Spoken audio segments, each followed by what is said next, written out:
This is gonna be a different type of reaction. Um, that being said, you know, uh, someone that I really do respect in the community, just YouTube community, um, is Chris Abroad. Um, he seems like the most legit motherfucker you could hang with. And that being said, like I've never met anyone that's been from Britain or the UK that hasn't been upfront about shit and like sometimes they come across crass, but hey, maybe it's a culture thing. But I have Italian heritage. Shit, if like shit, we make songs about each other and like family members like talking shit about each other. It's just part of our culture. So I understand that, but I'm going on a tirade, but it's in a fun way. Like we don't hate each other, but there's a fine line. Like with what I've seen since. Yeah, now I'm partner now because I've been doing reactions and people are responding and really digging the content and I really do appreciate it. Um, but I've been doing this for YouTube told me 16 years. My birthday on YouTube, um, which is cool. And I started this YouTube journey. Those that don't know, part of what they call the J vlogging community. Um, Back when they had guys like, well, during the era where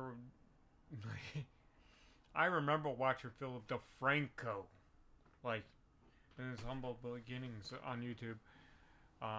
Tokyo Kuni, yeah, Philip DeFranco's not really part of the J-Vlog community, but give you a basis. I'm a OG watcher, but like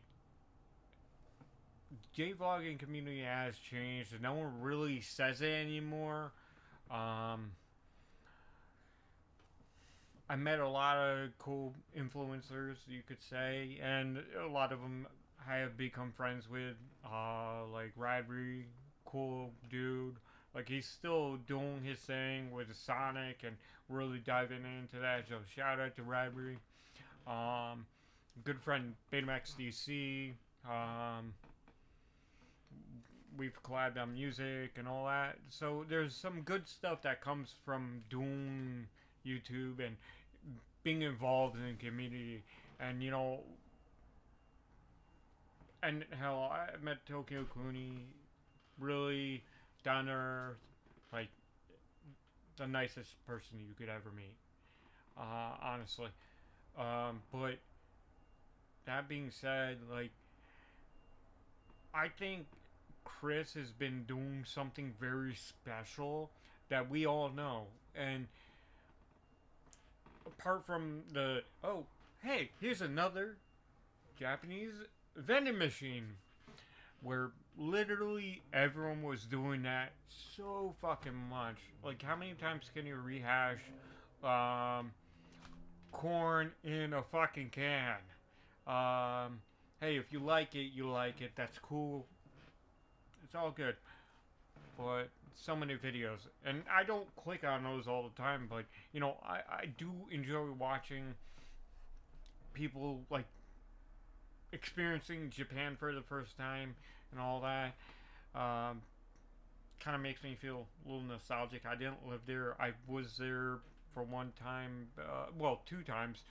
First time about like 3 months, filming a Japanese documentary on the heavy metal scene, and still am. And then back in 2019, so 2012, and then 2019, I went back for less than a month. But during that time, I've been watching abroad in Japan, and I've really respected this guy. Well, I still do. He's a funny ass dude, but he's very knowledgeable. So that being said, I'm gonna dive into this after that long tirade. You know, I'm not gonna fucking cut it. He's probably gonna be, what the fuck are you going on with? But honestly, he's probably never gonna see this. But let's get into it. You know, we're often taught in Hollywood films that the bad guys don't get to win, that there's consequences for your actions, right? But the older you get, the more you realise that simply isn't the case. I've been lucky to do this. Facts. He's not wrong. He's not wrong. As you grow up, you find some crazy shit goes on in the world. 12 years now, and in that time I've witnessed YouTube empires rise and fall. Hell, I've witnessed my stomach and waistline rise and fall, subsequently rise again, unfortunately. And amidst those 12 years, I can pinpoint the worst moment of my whole career without hesitation, the absolute low point of it all. 6 years ago, on a cold winter's morning, a Japanese news crew turned up to my apartment from the biggest morning news show in the country called Mezamashi Terebi. I'd been contacted because something awful had happened, and I'd been asked to explain why. One of the world's biggest YouTubers at the time had turned up and done some really messed up things, from throwing Pokemon balls at police officers and terrorising the public, to going into a forest and filming some... Yo, I'm sorry, like, this guy is a fucking douchebag.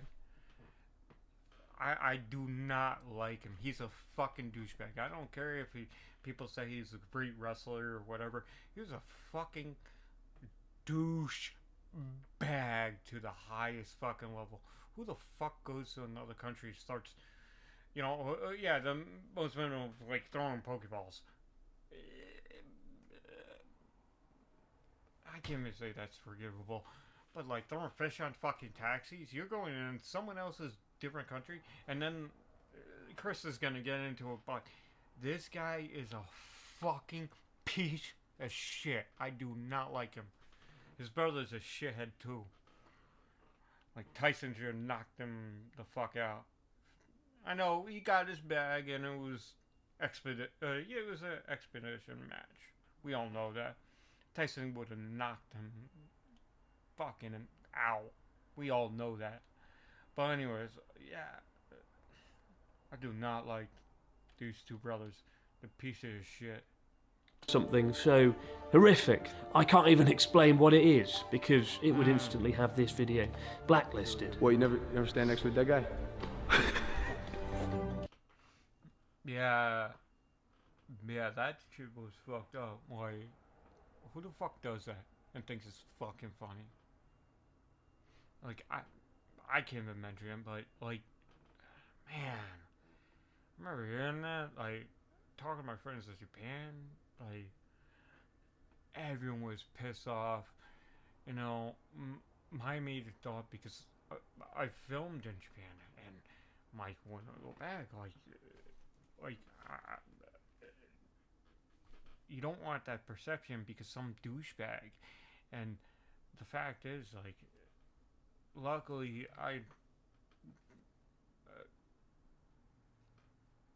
like, there were people that understood, and you did understand.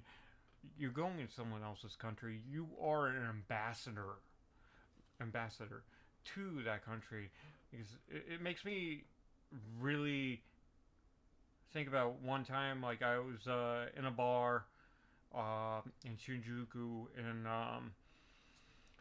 heavy metal bar, and I was sitting there with two of these girls from, let's just say, Holland. And I won't mention their names, but yeah, they were like, wait, you're American? We all thought Americans were assholes. And that, because that was before this, but like, maybe it was movies or whatever, or they run into people like that. And I'm like, no, we're not all assholes or asshats. Like, they never said asshats, but like, no, I'm coming to a country and I'm gonna respect and show respect. Learn the laws, learn the rules. and learn the language as much as possible. And you should do that. Like, whenever you're going on vacation, it is vacation, but you should respect where you're going. You know? That's just facts.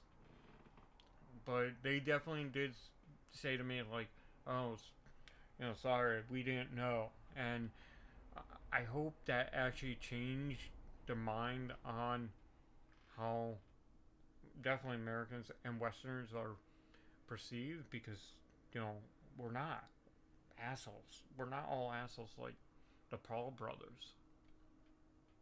I was really embarrassed to be associated with this in any way, but as a foreign YouTuber in Japan, I was the closest thing the TV show had to the guy in question, right? And I had to sit and explain to several million people why a foreign YouTuber would so brazenly exploit the dead for views. Not a normal situation, right? Sitting in your apartment, 9 a.m, surrounded by cameras, having to explain that. What do you even say? And in a normal world, what that guy did would have been a career-ending move. I've made a severe and continuous lapse in my judgment.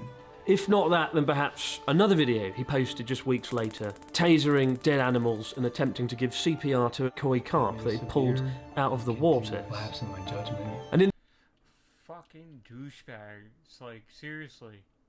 Dude, if he ever goes to Japan, he's done. He's gonna get arrested, locked up, and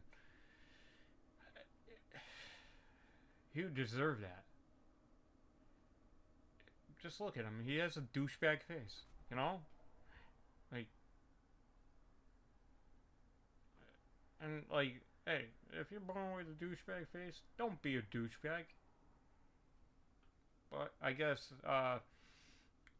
he doesn't have that many chromosomes. In the years since, the headlines surrounding this guy have continued to spell bad news. There's not been much in the way of a redemption arc. Severe lapse in my judgment. With all that in mind, you can probably imagine my disappointment when MrBeast, the world's biggest YouTuber, partnered with this guy, Logan Paul, and endorsed him to an audience of over 300 million. Yo, I gotta address this, like, yo, okay, I know they're both the biggest, but also Prime's been, we know, if you know, the allegations about it, and the whole Lunchable stuff, and the MrBeast bars I have seen in the store, no one's touching it. Shut up, like, you're supposed to be the biggest YouTuber, and marketing, and no one's buying it. It's been sitting there, like, other candies have sold, MrBeast bars, no one's touching it. Maybe that means something. I don't know. I'm sure people know. He's a weirdo, though, too. He is. Something about him. Some of these YouTube stars are, Subscribers, many of them kids. Now it's an exciting month for MrBeast, particularly with the impending launch of the somewhat controversial Amazon TV show, in which he allegedly spent $14 million constructing what appears to be a rainbow-coloured prison camp. Honestly, until this year, I didn't really have any opinions on MrBeast. His content isn't really aimed at me. Still, you look at the 300 million subscribers, the 200 million views per video, and it's hard to deny that that is an impressive achievement. And you have to wonder... Yeah, it is impressive. Sorry, Chris. But yeah, it's impressive. But none of his stuff actually appears in my feed. Really ever. Like, when I hear about him, it's usually if I'm watching Phil DeFranco, his recap, or if you mention on your podcast, or Chris's podcast, I'm saying it like he's actually gonna watch this. Chris isn't gonna watch. He isn't gonna be bothered. He's running his kingdom. His content isn't really aimed at me. Still, you look at the 300 million subscribers, the 200 million views per video, and it's hard to deny that that is an impressive achievement. And you have to wonder what drives someone to want all that. You know, where does that motivation come from? We're told that it comes from a desire to make the world a better place. It's about inspiring kids and highly publicised charity work. And even a cold-hearted cynic like me wants to think that the person at the top has a noble ambition, you know, that they're guided by something more than just a masked ambition for money, views, power. Maybe he really is a force for good. Oh wait, he just wanted to sell snack boxes to children. I like my cheese drippy, bro. Snack boxes that quick... Oh, that's fucking disgusting. Don't eat that shit. Sorry, pause like, oh, fucking disgusting. Those are garbage. Oh, sorry. Made photos shared online to have practically turned mould into a flavour profile. Yummy yum yum, shut up and give it to your kids. It's got an electrolyte in it. He partnered with a guy who not only did all the awful shit that I just listed off, but who recently turned one of the most important moments of his life, his wife's pregnancy, into one big billboard for the aforementioned snack box. At first it was very strange. Like, how could MrBeast, a guy who is famed for being a genius, who mastered the algorithm, how could he not calculate that partnering with such a man would be anything other than a shit idea? But perhaps it shouldn't come as a surprise, as this is literally the guy who once made a video saying Logan Paul's name 100,000 times. Several months before Logan Paul himself went into a Japanese forest and gave the world 100,000 reasons to forget his name. Who knows, saying a name 100,000 times, maybe it does something to you, you know, like a kind of crappy version of Inception. Maybe that's why he partnered with him. Or maybe it was the fact that Logan Paul's drink Prime is selling hundreds of millions of dollars. And such a partnership was an... Yo. Okay, it's selling that. Definitely not where I'm at. Like, it's still in stock. Like, they're not restocking it. It's still there. No one's fucking buying it. And you could say, oh, no, they're restocking it fast. No. No one's really buying it. In this area. No one. I've never tried it. Have no desire to. I'm rather stick to Gatorade. Hey, if you like it, you like it. Cool, whatever. But I can't support anything this human douchebag does. Because, honestly, go look at more plates, more dates on Prime drink. Like, it's fucking facts. Like, he has facts on the drink. The electrolytes are overpowered by the sugar. Yeah. He goes more in depth on it. An opportunity simply too good to ignore. Now, until this year, any criticism of MrBeast was immediately the subject of much backlash, particularly due to his extensive charity work. You know, philanthropy can be a very powerful defensive mechanism. You know, I still remember a year ago the backlash Jacksepticeye Sean received after he famously said that MrBeast was ruining YouTube and that YouTube became more about money than it did about having fun. Agree with it or not, it's not an unreasonable opinion to have, and we're all entitled to have our opinions, right? But like clockwork, MrBeast called him out in a now deleted and somewhat childish outburst, saying, "So I ruined YouTube because I didn't buy a mansion and a sports car. I inspired kids to help people." Oh, he says that out loud. And yet, literally last month, it was revealed he did have a sports car, because he got done for speeding in it, complete with a nice clean-shaven mugshot to match, in an also now deleted video where he bought a BMW i8, a $100,000 car. So I guess I'll show you guys the inside. Which I think fits the definition of sports car. Allegedly, he drove it 122 miles per hour in a 70 mile per hour zone. And look, granted, he was a young man, he's come a long way since, and we all make mistakes. I myself have got a speeding ticket or two. Not for doing 122 miles per hour, but I don't think my K car could do that speed if I pushed it off a cliff. But that reply of his always stuck with me. Right there, it was the story of how MrBeast kind of sees himself. And as somebody who did charity fundraising myself this year, you know, cycling for 2 weeks, raising $1 million, I think it's great. Honestly, props to both of them and Connor. Like, dude, that was amazing. Like, I wasn't able to watch the whole thing, but I did watch the recap, and whenever I could watch the stream, like honestly, it was fucking amazing. Like bravo to. Great that you can use charity as a sort of shield. The next time somebody criticises me or my videos or anything about me, my hair, I could be like, fuck you, I cycled on a bicycle for 2 weeks, I raised $1 million for charity, I inspired kids. Oh, he says that out loud. Now, a few weeks ago, I had a rant about this on a stream after I drank a little bit too much caffeine. And now people have heard the story of how I became Logan Paul's PR man. Hopefully people understand why I had that rant, both here and there. It sort of went viral online on YouTube and Twitter and a few places. And it was quite interesting seeing the response. I also felt quite exposed because, you know, it's easier just to say nothing on these sort of matters. Keep your head down, like most people. Even doing this video now, very stupid of me. This video will open myself up to more scrutiny than I would have otherwise had. I had a few people sort of distance themselves from me, which is fair enough. He's a powerful guy, old MrBeast, and entire companies are built around him. You know, people don't want to burn that bridge. I also witnessed some comments saying the Logan Paul thing was 6 years ago, the Forest incident, it's in the past, we have to forgive, we have to forget. Time to move on. And I agree, if somebody shows remorse for their actions and learns from it and moves on, then he should be able to forgive them, even for something perhaps as bad as all the stuff he did in Japan. But type Logan Paul's name in online and the headlines aren't exactly a source of inspiration.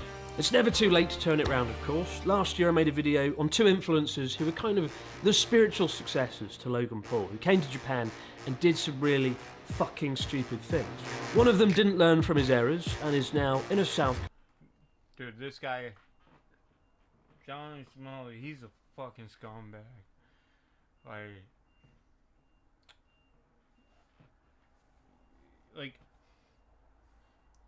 Man, he's a douchebag, the highest level.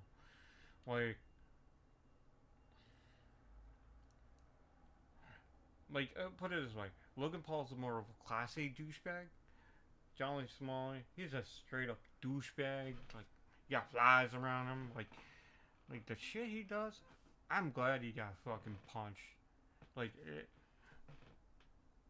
He deserved that shit. You could look up the story, what he did, and the stuff he did in Japan, and what he did in Korea, and I believe it was a military guy that socked him. But yeah, this is what gives YouTubers and streamers a bad name. Individuals like this, straight up, it's fucked up.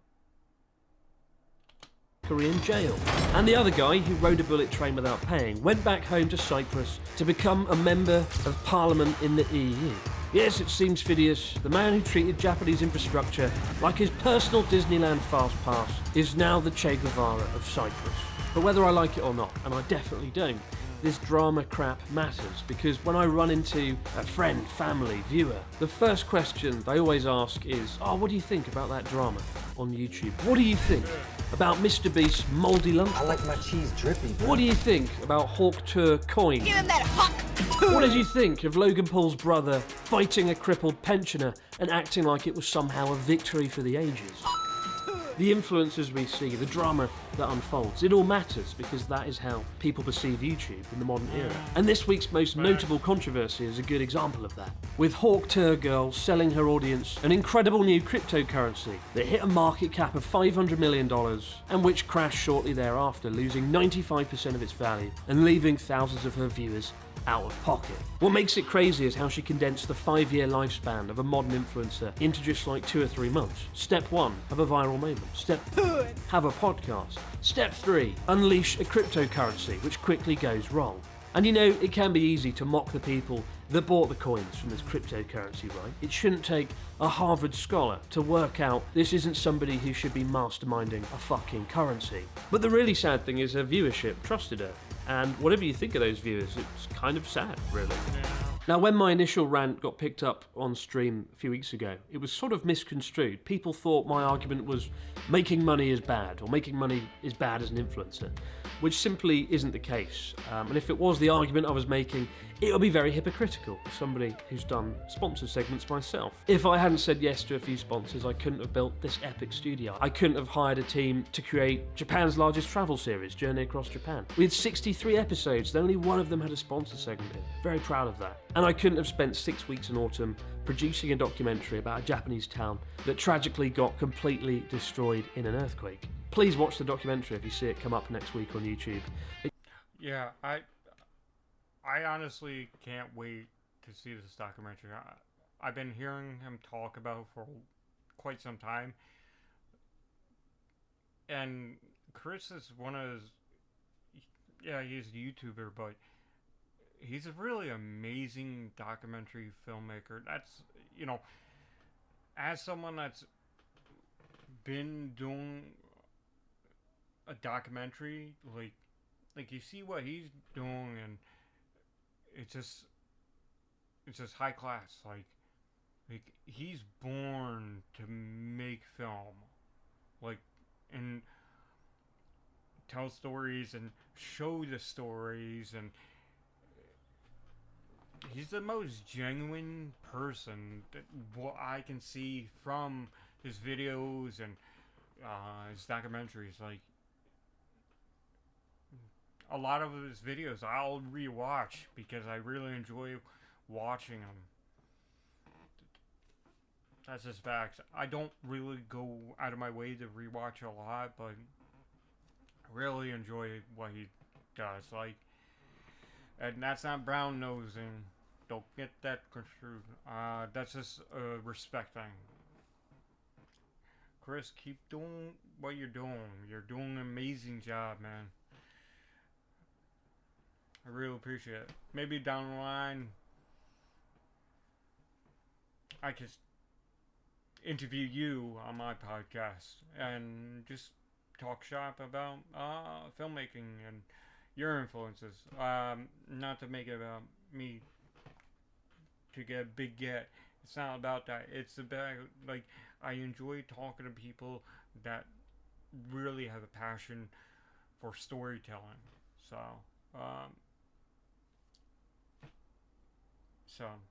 hey, maybe it'll happen, maybe not. If not, that's cool.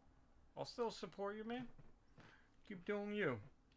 It's far more important to me than this. But the argument I hope to make wasn't a controversial one. It's making money with principles matters, and partnering with people that don't mock the dead in a forest matters. And if the people at the top of this platform with unimaginable reach don't have a good moral compass to guide them, then we all lose for it, particularly the next generation growing up watching this, especially if they're raised on a diet of lunchly. My message this Christmas is simple. Choose very carefully who you watch on YouTube, on social media in general, because where your views go really matters. It is an endorsement of that channel, of those people. Obviously don't watch me, I'm too grumpy and I swear too much. I only let my imaginary children watch 2 YouTube channels. Number 1, Captain Disillusion, and number 2, reruns of Tom Scott. Please. Oh, okay, Tom Scott. Yeah, Disillusion. I've watched one of his videos. Maybe I'll check out more. Where he did something with Arashi Gakko. That was a pretty cool video. But Tom Scott, oh man, he's a very smart man. Great, like, videos. Although he's not doing anything really yet besides his podcast and that. But like, fun videos. But no, Chris, I'll keep watching, keep supporting you. Yeah, and you're right. Endorsing, like, even when I'm doing the reactions, I'm not gonna sugarcoat it and bullshit. Like, I really enjoy doing it. And, you know, it's creators like you that keep creators like me going. That's just fucking facts. And, hey, to another person that swears, it's cool. It's fucking awesome. It's fucking cool with me if you fucking swear. Keep doing you, brother. Is Tom come back? It's been too long. And this Christmas, when millions of people sit down to watch MrBeast hosting a game show on Amazon with thousands of contestants jumping around carefully choreographed explosions in a field, hoping to be noticed by Senpai, why not put on Home Alone instead? It'll probably be a lot more entertaining, and there's no risk of running into Logan Paul along the way as well. Thanks as always for putting up with me, guys, and as I said, there's some great videos coming out in the next few weeks. Have a good Christmas, and as it is the holiday season, of course, time for me to go and collect my KFC Christmas bucket. I'll see you around. Yeah, hopefully you guys enjoyed that, like, a little different reaction, from music and all that, but, you know, back when I was doing videos, where you would actually tag people in videos in a sense, like, the video would attach to another video. That's how old school I go, with YouTube.